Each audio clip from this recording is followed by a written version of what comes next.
Saudações, que felicidade estar aqui para dialogar um pouco mais sobre temas importantes. Hoje nós vamos falar sobre a legislação que se refere ao Conselho de Farmácia, regulamentações a respeito da matéria. Comigo, a doutora Gisele Lourenço, que é conselheira federal e farmacêutica. É um prazer tê-la aqui. Muito obrigada, o prazer é todo meu. Agradeço imensamente o convite também.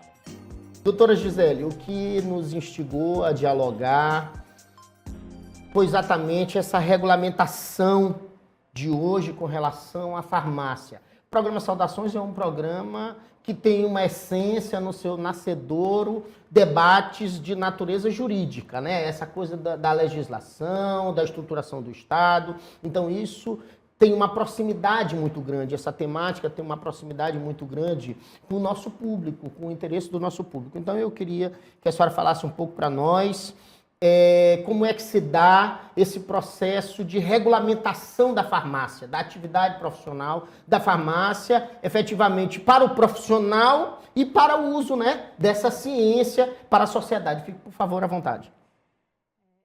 Hoje, especificamente falando sobre a Lei 13.021 de 2014, que fala sobre assistência farmacêutica plena.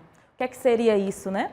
Muita gente diz assim, assistência farmacêutica plena é algo que traz gastos ao empresário, fica mais oneroso para o empresário. Não, a Lei 13.021 de 2014, ela trata sobre ter a presença do profissional farmacêutico durante todo o horário de funcionamento do estabelecimento farmacêutico, né, de farmácias com ou sem manipulação. No caso, drogarias, farmácias hospitalares, farmácias de manipulação, farmácias básicas também, qualquer tipo de farmácia.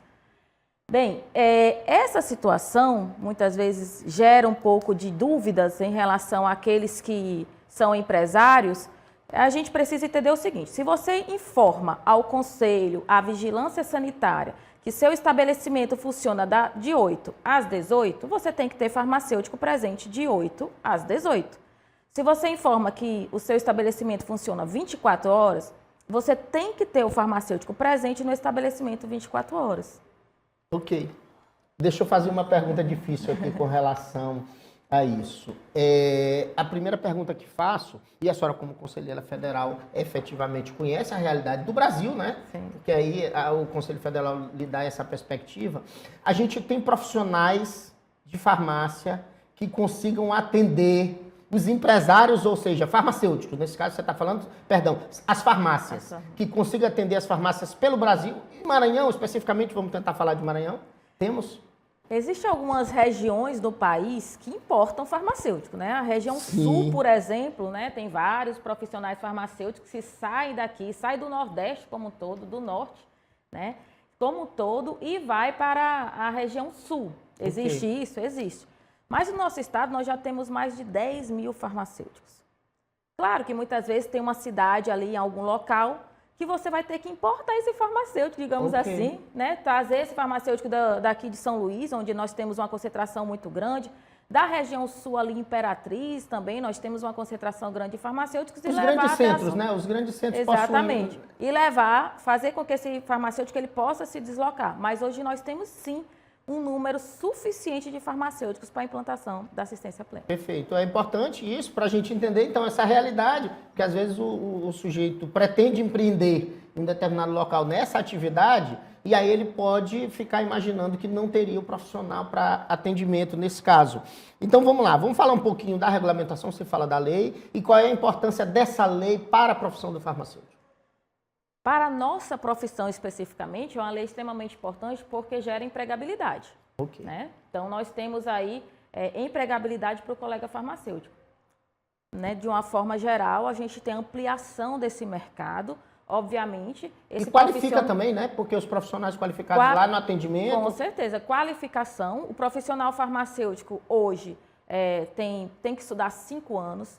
A gente precisa entender que é um profissional da saúde, muitas vezes a gente não tem essa visão, né? Então, o profissional farmacêutico hoje ele é um profissional de saúde e as farmácias viraram estabelecimento de saúde. Sim. Você não quer ir a um hospital sem médico. né? Você sabe a importância do enfermeiro no hospital também. Então, hoje é muito importante que o farmacêutico também esteja presente nesse estabelecimento de saúde que são as farmácias. Essa observação que você nos fez agora nos traz a uma realidade que está a acontecer, que grandes redes de farmácia agora estão fazendo fusões e estão prestando mais serviços do que apenas a venda do medicamento. Nós temos a realidade, a Drogazil, por exemplo, que essa farmácia está fundindo com uma outra e está prestando um serviço maior, está virando quase umas microclínicas, né? Fala um pouco mais disso aí pra gente. É verdade. Hoje nós temos os serviços farmacêuticos. Você tem a consulta farmacêutica dentro do estabelecimento, você pode aplicar vacinas, você pode fazer vários testes, incluindo testes rápidos. Sim. Outros testes também hoje são... Com o Covid, começou esse reflexo, né? Sim. Porque muitas profissões se alteraram depois do Covid, exatamente por conta disso. A farmácia não foi diferente, aconteceu também. Não foi diferente. Época de Covid, então, analise bem o que Eita, aconteceu. Eu sei As farmácias... que é isso. Eu fui fazer os exames lá, foi terrível. As farmácias viraram realmente postos de saúde. Foi. Né? Essa atenção primária à saúde virou referência isso nas Brasil farmácias. Inteiro, né? No isso Brasil, foi no Brasil inteiro, né? As Sim. pequenas cidades também Sim. tinham essa referência. E o farmacêutico era um profissional que estava lá Exatamente. com esse encargo, né? Agora, eu quero fazer uma pergunta didática. É uma pergunta mais simples, né? E realmente eu também não sei a resposta. É uma pergunta que eu gostaria de saber. A diferença entre drogaria e farmácia não é a mesma coisa? Porque a gente olha assim, drogaria é tal, farmácia é tal. Explica para nós aí como é que se dá essa diferença. Então, hoje, com essa lei, né, ela trouxe para a gente 2 tipos de farmácia. Seria Sim. farmácias com manipulação, ou também chamadas farmácias de manipulação, né? Ok. Ou farmácias sem manipulação, também chamadas de drogarias. Ah, sim. Então a drogaria é aquela que não tem manipulação. Exatamente. E a farmácia que não tem manipulação, não deveria se chamar farmácia?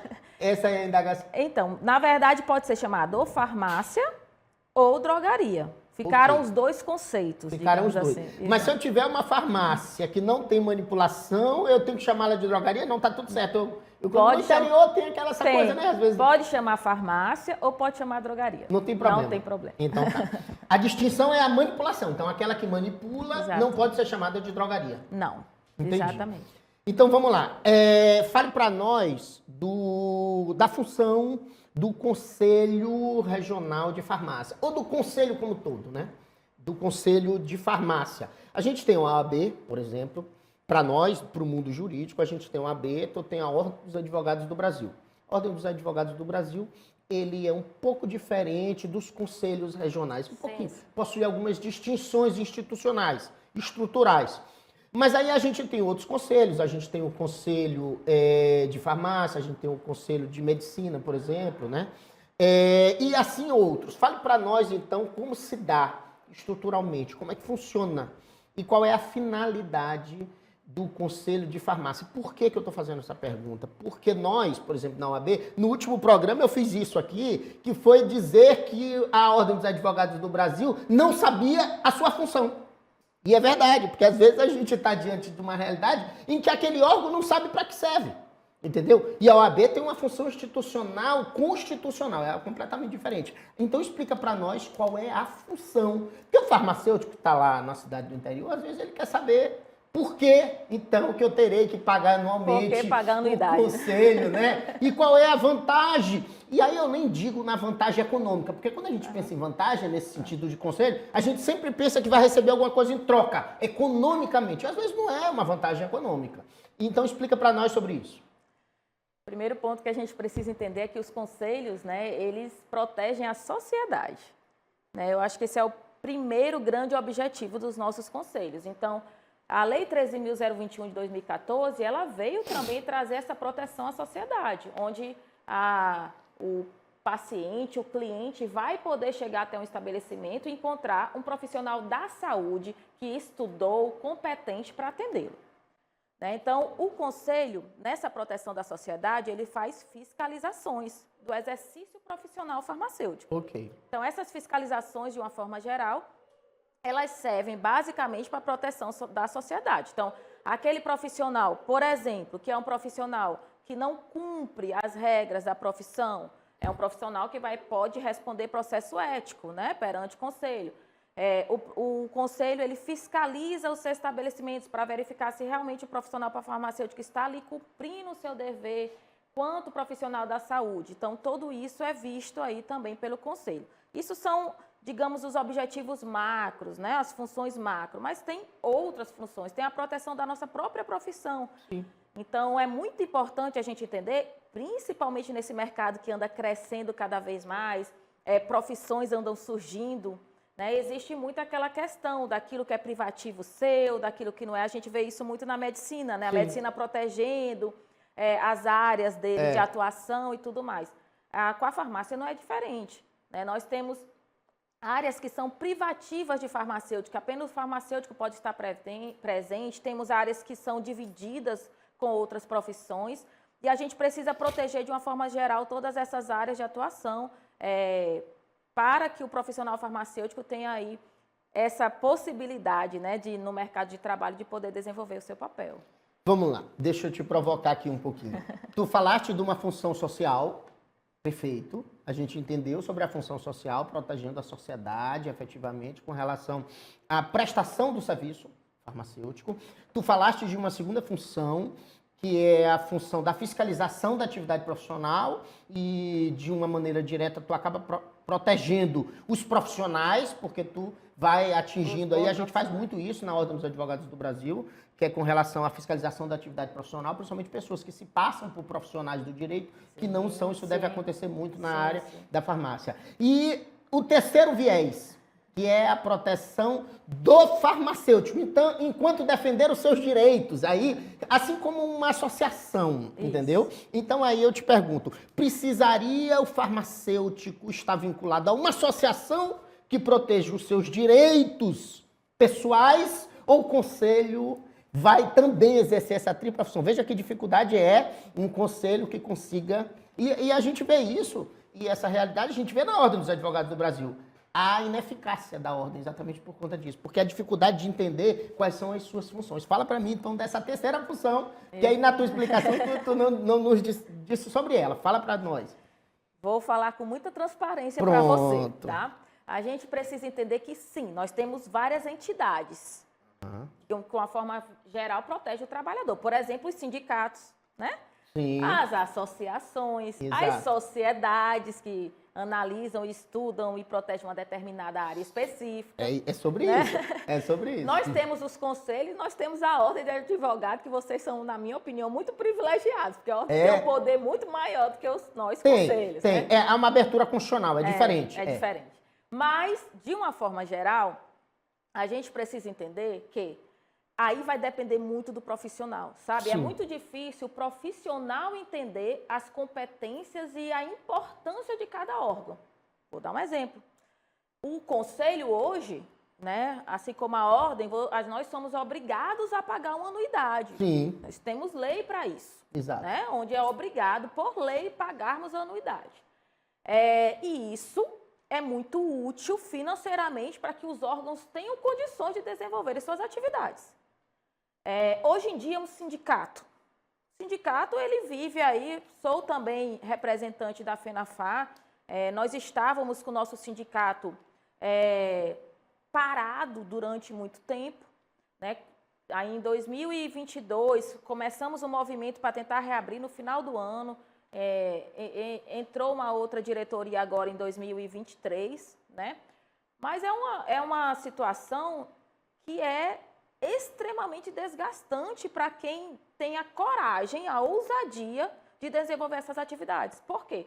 Porque o próprio profissional, ele não tem essa visão de que ele precisa pagar essa anuidade do sindicato, de uma associação, e por não ser obrigatório, poucos pagam. Então, vou dar um exemplo. Hoje nós temos mais de 10 mil farmacêuticos em nosso estado, certo? Hoje nós temos sindicalizados 380. E, se não me falha a memória, no mês passado, apenas 110, ou foram 108 ou 110, que realmente pagavam fielmente o sindicato. Não tem como. Não tem como. Não tem como mal se manter em termos de órgãos. Então, essa diferença entre conselho, associações e sindicatos e outras entidades de uma forma geral que você não vê obrigado não se vê obrigado a pagar, a força dessas outras depende muito mais do que esse profissional tem de visão das suas entidades e da importância dele. Ok. Vamos lá. Vamos falar um pouco sobre a responsabilidade do farmacêutico. Tu já me disseste que as farmácias, aí é a responsabilidade do empresário, né, do empreendedor. E aí já é uma pergunta que te faço, indagando. Por conta desta obrigação, com exceção das grandes redes de farmácia, e eu até quero te provocar com relação a isso, eu acho muito estranho que, assim, é bom por um lado, né, tu tem uma questão, uma função econômica, social, mas por outro lado, cada esquina tem uma farmácia, senhor. Tem farmácia para dedéu. Perfeito. E eu te pergunto, e tem um detalhe estranho, sempre as mesmas farmácias. Então, assim, primeira pergunta. Essa necessidade de haver um profissional em cada farmácia foi bom para o profissional farmacêutico, o profissional liberal farmacêutico, porque ele começa a ter locais a trabalhar, muito mais locais a trabalhar, uma disponibilidade de emprego maior.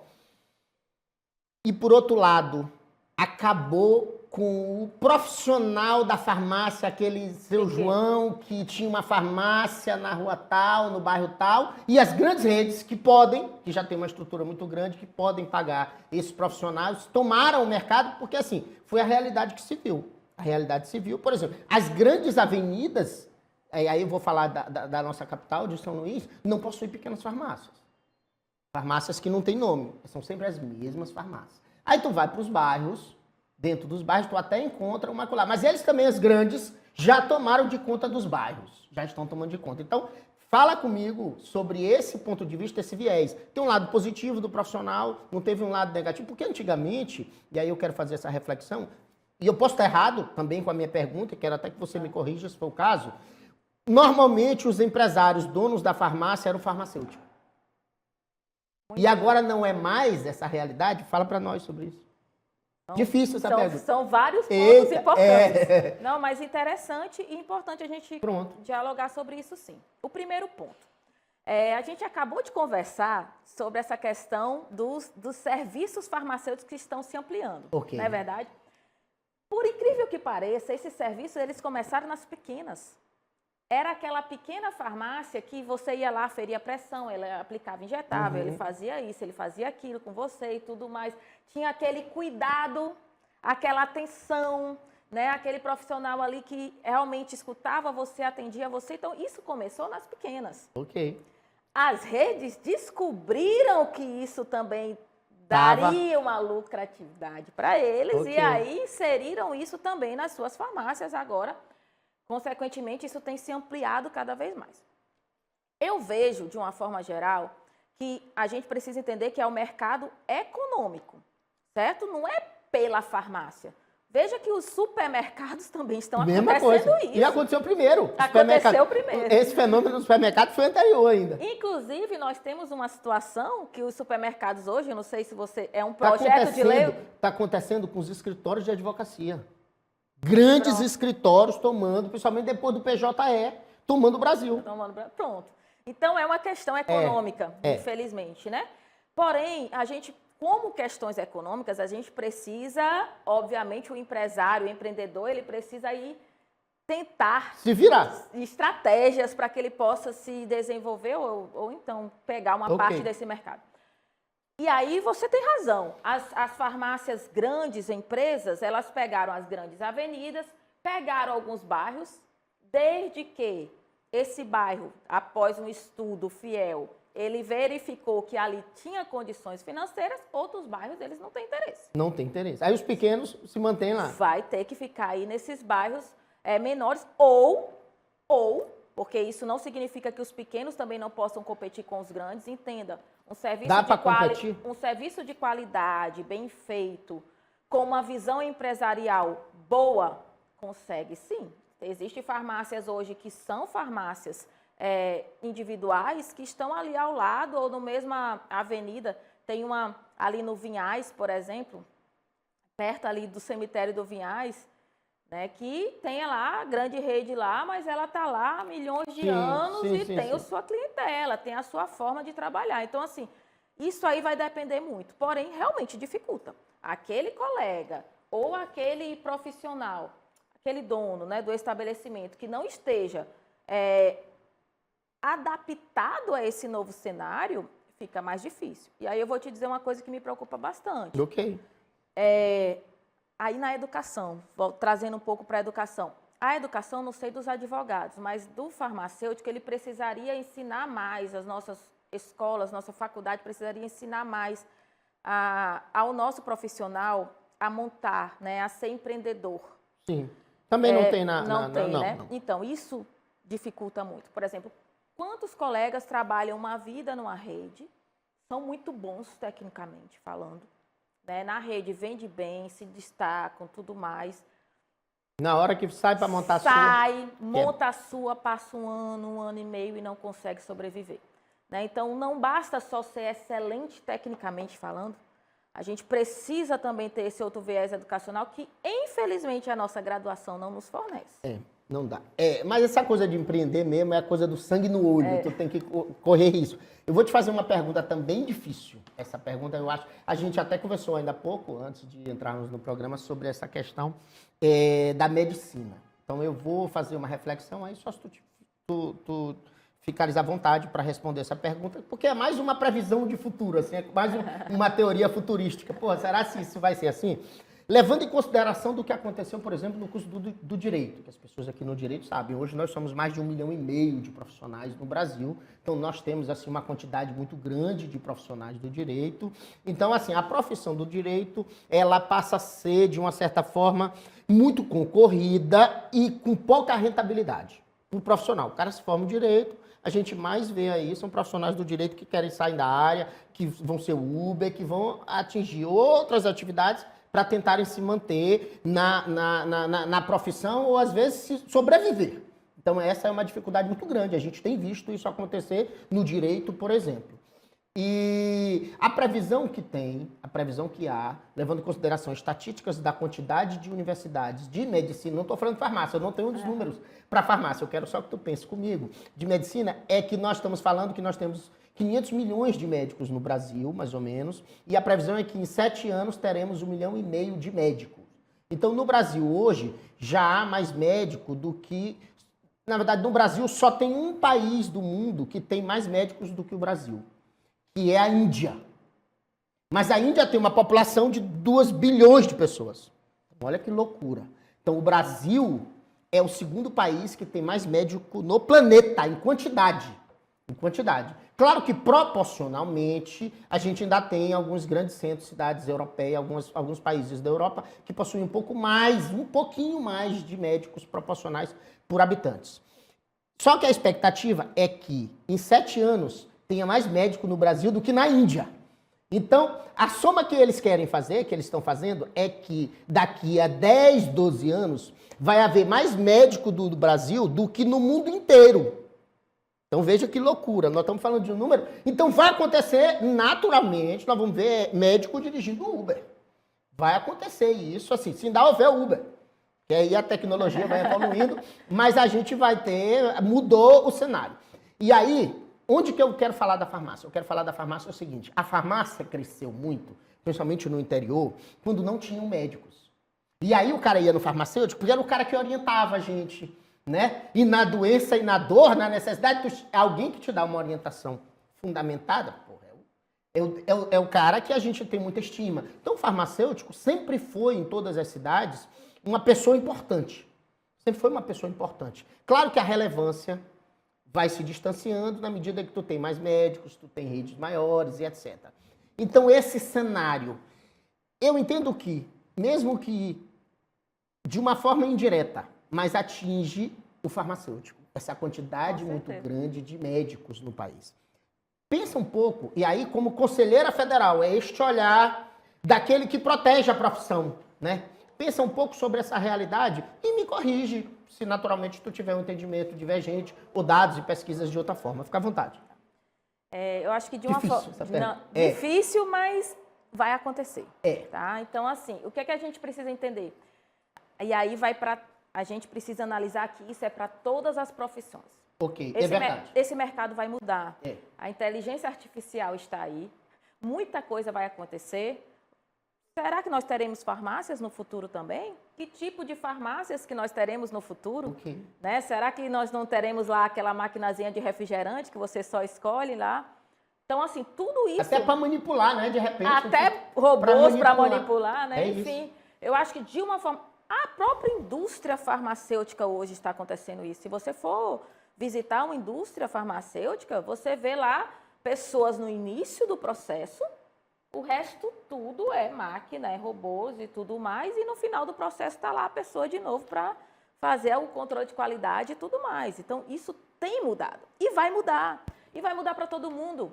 Até para os médicos. Para os médicos também. Quantos robôs talvez não farão cirurgias e tudo mais? A gente precisaria lá... E as consultas, que teoricamente Consultas. vai chegar um momento em que vai... Então, assim, essa adaptação vai ter que acontecer para todas as profissões.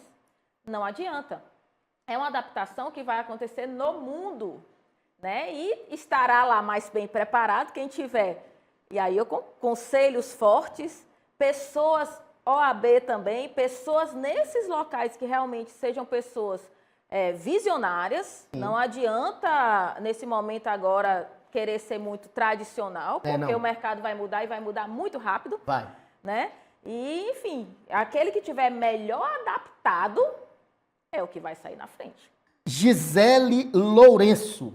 Gisele, foi um prazer, uma felicidade conversar contigo. Eu já quero deixar o convite para nós conversarmos ainda este ano sobre uma polêmica muito grande para o direito. Eu fiz um programa já que foi a respeito da decisão do Supremo Tribunal Federal com relação a canabiol. Na verdade, não a canabiol, mas a maconha. Porque certo. Esse foi o termo que se usou. Então, assim, no direito, o direito, como conhece muito pouco do próprio direito e menos ainda das outras áreas, muitas vezes comete equívocos.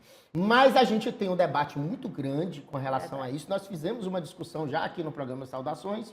Eu, constitucionalista de formação, e um amigo criminalista. Discutimos isso. Mas eu já faço o convite para ti, para a gente retornar a discutir esse ano no nosso estúdio B, que é um estúdio maior. Nós vamos convidar mais outras pessoas para a gente conversar. Seria interessante a gente te ouvir sobre isso. Então já fica aí o convite feito para a gente retornar às Saudações esse ano com você, para discutirmos a farmácia e a maconha, e como é que se faz essa regulamentação. A gente sabe que são vocês também que fazem lá sim. nas portarias da Anvisa, sim, né? Sim. Que dizem quais são as drogas que devem ou não ser usadas, os efeitos, etc. A gente tem um debate no direito que é bem interessante, que é o seguinte, quer dizer que o sujeito pode fumar maconha e não pode mais usar lança-perfume, por exemplo. Quer dizer, lança-perfume é crime. Que, teoricamente, a gente, assim, no leigo, parece que tem um dano muito menor do que a maconha que tem um dano maior. Uma piração e a gente precisa discutir a profundidade. O convite é esse. Eu quero te dar 30 segundos para a gente se despedir e encerrar o programa. Agradeço imensamente o convite. Estou à disposição. Vamos discutir. É um tema extremamente importante, até para a saúde pública, viu?